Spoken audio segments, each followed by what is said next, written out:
Welcome to the Alcohol Minimalist podcast. I'm your host, Molly Watts.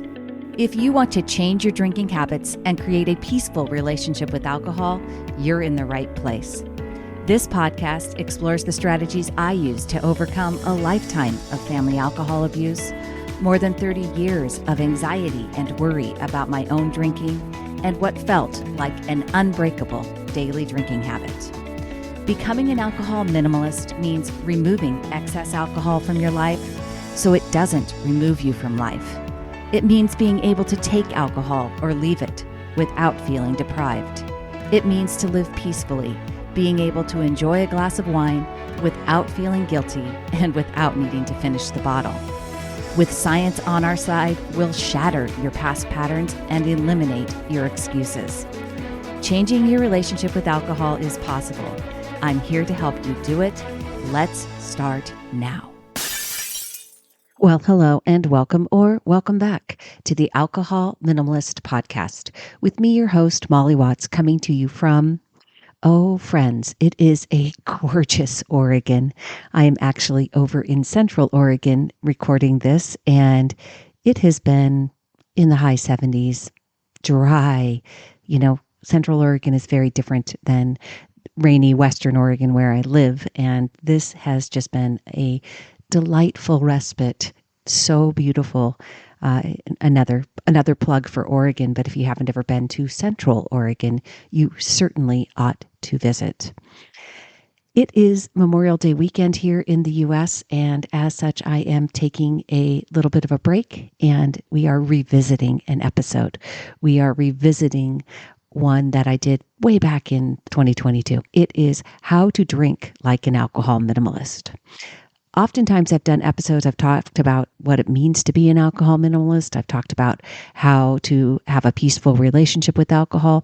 In this episode, I got real tactical and also a little bit of a cautionary tale. So I think that you'll find value here. I hope that you, wherever you are enjoying, if you're here in the U.S., enjoying a long weekend and a very happy Memorial Day when this is dropping.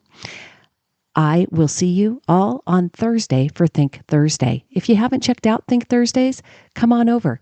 We're there talking about behavior change, neuroscience, brain health. It's a little bit more of an expanded, just general information on the brain, because you all know that I love our beautiful, brilliant human brains. Okay, let's go back and revisit some how to drink like an alcohol minimalist. Use these tools, make a plan ahead of time, and until next time, choose peace, my friends. This week, I'm talking about how to drink like an alcohol minimalist. Now, I've done episodes before on what it means to be an alcohol minimalist, but today I want to give you some tactical ideas and maybe a cautionary tale about what this actually looks like in practice. How do I and other alcohol minimalists do it when we are drinking? This episode was inspired by a couple of things. So every Tuesday in my private Facebook group, and if you haven't checked that out, there is always a link in the show notes. Or you can just go on over to Facebook in groups and search for Alcohol Minimalists. But come check it out. Come join us. On Tuesdays, I share Tip Tuesday, and I give some tactical ideas. And so some of the tactical ideas and tips came from those posts. The cautionary tale is actually inspired by many posts that I see in other groups, like Moderation Management's Facebook group, Mindful Drinkers Facebook group. It's kind of a common theme of these types of posts, and it's really what is kind of different and specific about the alcohol minimalist approach I take. So we'll get to that, but let's first talk about some of these basic tips and tactics. So the first rule of thumb is that alcohol minimalists plan ahead for how they are going to include alcohol in the day. My longtime listeners and Facebook group members are probably saying, yes, Molly, we know. Making a plan ahead of time is important. What I want you to understand about this tactical tip is that alcohol minimalists embrace making a plan. They want a plan in place. They create plans that are doable and reinforce their own power over their relationship with alcohol. It's not a punishment, it's not a rule, it's a plan that aligns with our long term goals, and it's made from a place of power. We don't feel like making a plan is hard to do. We don't make it mean something negative with thoughts like, normal drinkers don't have to have a plan. Why do I? We see it as the means to an end that it is. We're working to change the way we've decided about alcohol in the past, and planning ahead of time is part of the process. It's literally rewiring the brain's physical pathways and changing the old pattern that doesn't serve us. When you're making a plan, think about your reasons for wanting to change your drinking habits. It isn't just one reason. There are many reasons that becoming an alcohol minimalist is what you want. And I believe in keeping all of those reasons, a list of many reasons, front and center in your mind. Those thoughts fuel the desire to build a doable plan. And as you build confidence in your ability to keep that plan, then we'll make small steps to improve it. We look for opportunities to do just 1% better, not trying to make big leaps that require unsustainable willpower, but small steps that continue to build proof for our brains. Now, having a plan isn't some sort of magic wand. It doesn't make the urges and cravings go away. And if we listen to our lower brain in the moments and don't question our thoughts, we'll go ahead and drink off plan. So here are 3 tactical tips to keep in mind when you are drinking so that you have an easier time sticking to your plan. Tactical tip number 1, choose a lower alcohol by volume drink and or manage your mixers. While it's not absolutely true that your blood alcohol content will rise quicker with spirits or distilled liquids, depends on how fast you drink them, in general, the lower the alcohol by volume, the better when you drink. Consider splitting the amount of alcohol you plan to drink into halves and turning one real drink into 2 drinks. As a beer drinker, I find cutting an IPA with an NA beer to be really kind of unnoticeable in terms of flavor. I still get the bitter hoppiness taste that I enjoy in an IPA, but the lower alcohol by volume. And so I can drink 2 drinks, but it's really only 1.3 or so drinks based on the alcohol by volume. Now, remember that 12 ounces of beer, the standard drink, is based on an average alcohol by volume of 5%. And that's not true for IPAs. And even an alcohol by volume of 6%, which is probably in your brain, you think, that's just about the same.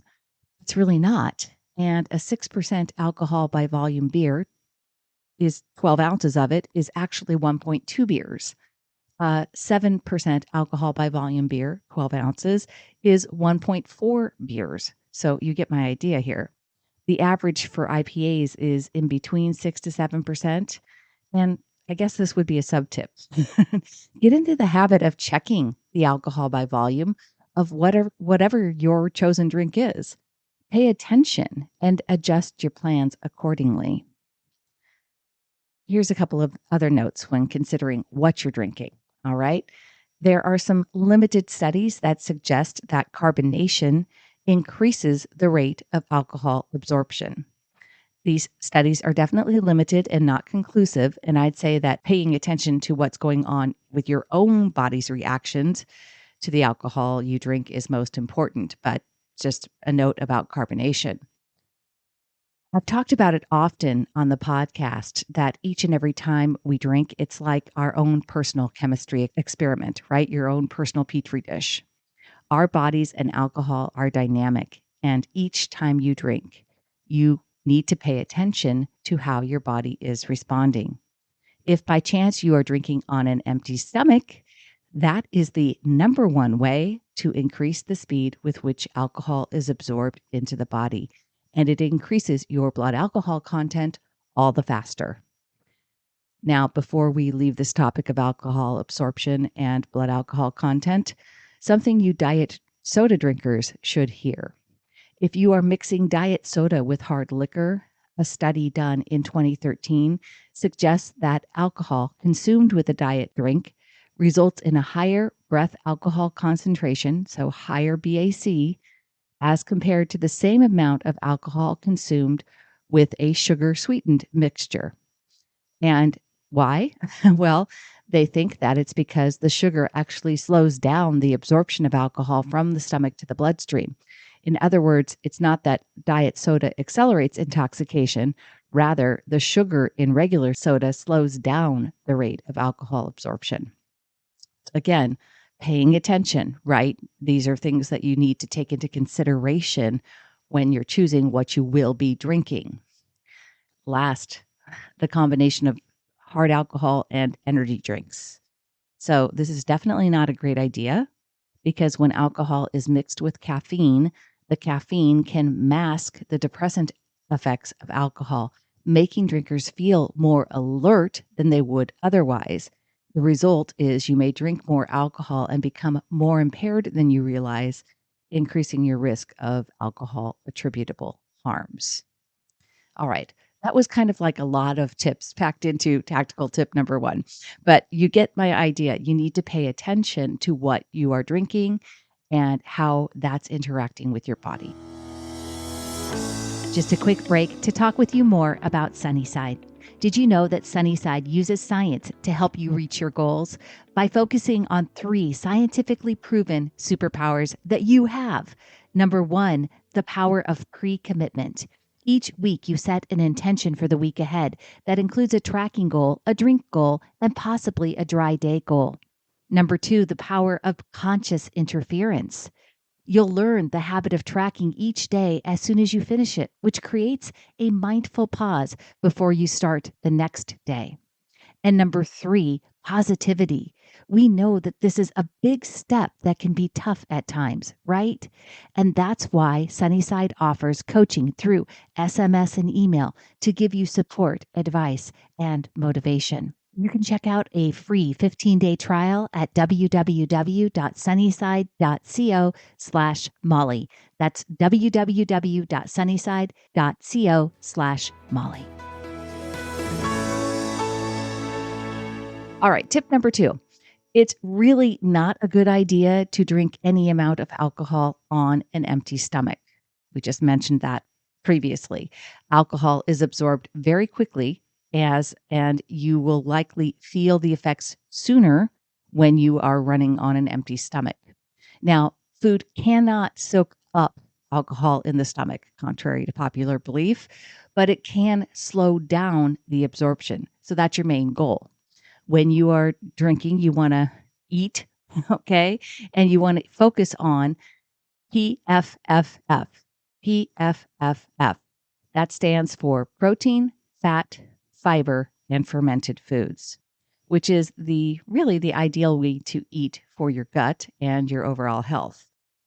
It should be a diet balanced with carbohydrates, fats, and proteins, and that should be your choice of nutrients before you order that drink. In general, you want to steer clear of fried foods, aka bar foods.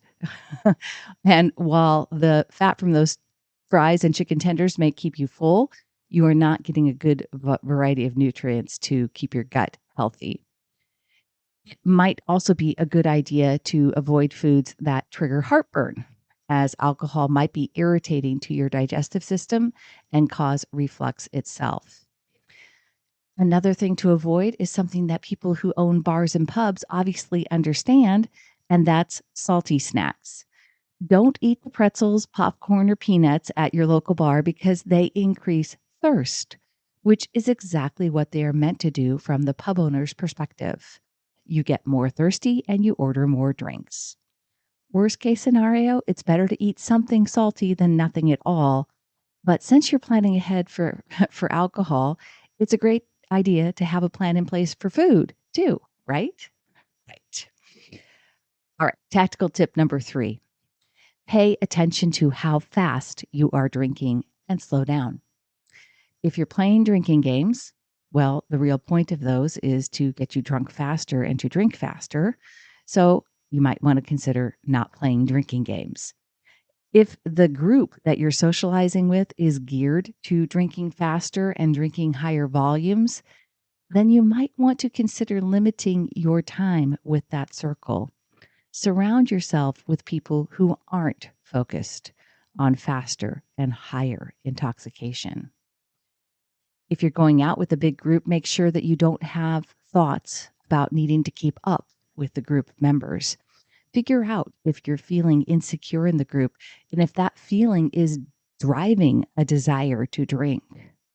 While you're working on changing those thoughts and practicing new beliefs, it might be easier to avoid those big group outings.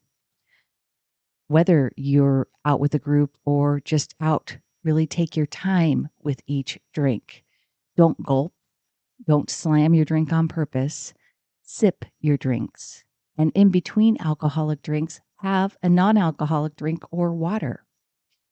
Check in with yourself after each drink and avoid the risky situations that a higher blood alcohol content can cause by stopping if you feel intoxicated. And P.S., the last few ounces in your glass or in the bottle, they aren't there challenging you to drink them.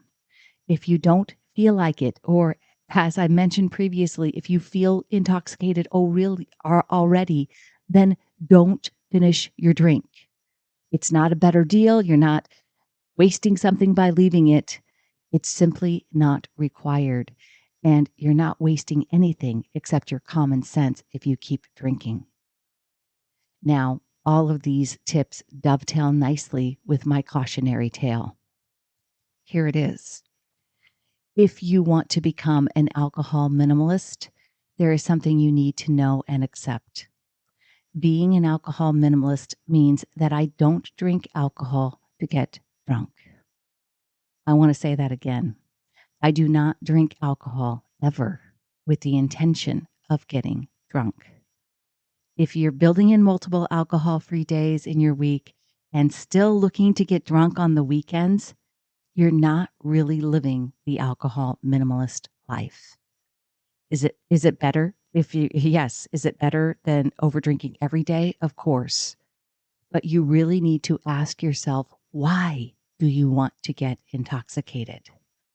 I see people posting all the time about how they like to have fun and let go on the weekends, but they are posting inside groups they have joined because they are trying to reduce their drinking, groups they have joined because alcohol is causing some sort of problem in their lives. They are wanting to make more mindful choices, feel better about their relationship with alcohol. They want to, in most cases, drink less. So let's think about whether alcohol is really increasing the fun in your life. If you're constantly worried about it, if you experience hangovers, or if you are drinking to levels that put your safety at risk. This isn't fun, my friends. Alcohol doesn't create fun. You do it with your thoughts. Now, it's possible that you've forgotten how to have fun without alcohol, or you are simply stuck in a pattern, not telling yourself the whole story. Over drinking is never fun. If it were truly good old-fashioned fun, you'd never be thinking about cutting back in the first place. Now, if you are binge drinking, which by definition, again, is 4 or more drinks in any one sitting for a woman, or 5 or more drinks in a sitting for a man, you really need to ask yourself, why do I want to? Do not tell me that it just happens. It does not just happen. You either go into a night with a plan of getting drunk, or while you are drinking, you allow your lower brain to take the reins and override your logical brain to get the same result. Drinking to the point where you feel drunk is not how an alcohol minimalist drinks alcohol. I don't believe that you can be an alcohol minimalist if you want to drink alcohol to get drunk. Now, some of you may say, why would I drink alcohol if I can't get drunk? That's a great question to ask yourself. If you only want to drink to feel drunkenness, to escape your own mind and thinking, then you might be someone whose most peaceful relationship with alcohol is none. I am including in the show notes for this episode a link to a PDF of the characteristics of an alcohol minimalist that I created, and I'm going to read them to you here. It's kind of a neat infographic, I think anyway, and here's what it says. These are the characteristics of an alcohol minimalist. Number 1, they prioritize their peaceful relationship with alcohol. Number 2, they include alcohol in their lives in a way that minimizes health risks. Number 3, they drink according to values and principles, not external cues. Number 4, they don't waste time and energy worrying about their drinking. Number 5, they are intentional about their alcohol consumption. Number 6, they don't turn to alcohol to numb negative emotions. And number 7, they don't need alcohol to fit in, chill out, or have fun. Last, number 8, they have more time and energy to devote to living life. I hope that this episode has given you some valuable tips, tools, and maybe some things to think about. That's all I have for you this week, my friends. And until next time, choose peace. Thanks for listening to the Alcohol Minimalist podcast. Take something you learned from this week's episode and put it into action. Changing your drinking habits and creating a peaceful relationship with alcohol is 100% possible. You can stop worrying, stop feeling guilty about overdrinking, and become someone who desires alcohol less. I work with people in 2 different ways, and you can learn about them over at my website. Go to www.mollywatts.com/workwithme or reach out to me directly. Shoot me an email, molly@mollywatts.com. We'll jump on a call and decide what might work best for you. This podcast is really just the beginning of our conversation. Let's keep it going. If there's one thing I know, it's that change is way easier when you stop trying to do it alone.